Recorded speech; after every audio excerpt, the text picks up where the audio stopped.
Emmanuel Macron has been humiliated after his scathing criticisms of the UK's vaccination programme and the effectiveness of the Oxford-AstraZeneca jab were dismissed by scientists this evening. The French president took aim at the UK's vaccination strategy last Friday in the wake of a huge row over supplies of the jab to Europe. Emmanuel Macron claimed the AstraZeneca coronavirus vaccine at the center of the storm appeared to be quasi-ineffective on people older than 65, but just hours later regulators approved it.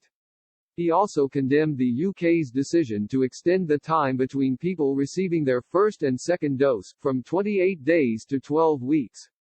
The 43-year-old insisted the goal is not to have the biggest number of first injections, and claimed, "We are lying to people when we tell them they've been vaccinated by getting one injection of a vaccine that consists of 2 injections."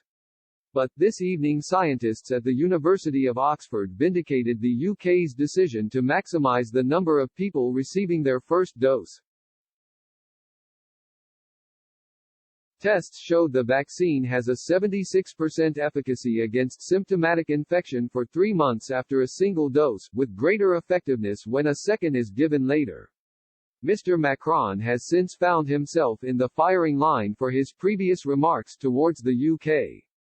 Greg Clark, the chairman of the Commons Science Committee, said, "It seems that President Macron has made an error.